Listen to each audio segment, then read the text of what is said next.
Hello friends, ഇന്ന് നല്ല മഴയുള്ള ഒരു ദിവസമാണ്. അപ്പോൾ ഇന്ന് ഞാൻ ഉണ്ടാക്കുന്നത് ചോറിൻ്റെ കൂടെ കൂട്ടി കഴിക്കാൻ മത്തൻ വെച്ചിട്ടുള്ള ഒരു സൈഡ് ഡിഷാണ്. അപ്പോൾ നമ്മൾ ഇവിടെ ഒരു പീസ് മത്തൻ എടുത്തിട്ടുണ്ട്.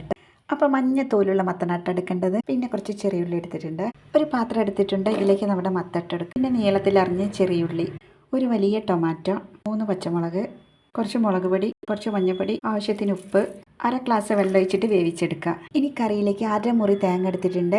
2 തണ്ട് കറിവേപ്പില. ഇത് നല്ലോണം ഗോൾഡൻ കളർ ആവണ വരെ റോസ്റ്റ് ചെയ്യുക. അപ്പം നമ്മുടെ മുളകിട്ട മത്തൻ കറി ഇവിടെ വെന്ത് സെറ്റായിട്ടുണ്ട്. കുറച്ച് കറിവേപ്പില ഇട്ടിട്ടുണ്ട്. മത്തൻ ജസ്റ്റ് ഒന്ന് ഉടച്ചെടുക്കുക. ഇതിലേക്ക് നമ്മൾ റോസ്റ്റ് ചെയ്ത് തേങ്ങ ഇട്ട് കൊടുക്കാനേ.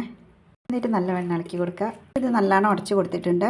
കടുക് പൊട്ടിക്ക് 1 സ്പൂൺ വെളിച്ചെണ്ണ ഒഴിച്ചിട്ടുണ്ട്. 1 സ്പൂൺ നെയ്യ് ഇട്ടിട്ടുണ്ട്. കുറച്ച് കറിവേപ്പില എടുക്കാം. ഇതിലേക്ക് വറവ് ചേർക്കാം. അപ്പോൾ മത്തൻ വെച്ചിട്ടുള്ള ഒരു അടിപൊളി സൈഡ് ഡിഷ് ഇവിടെ സെറ്റായിട്ടുണ്ട്.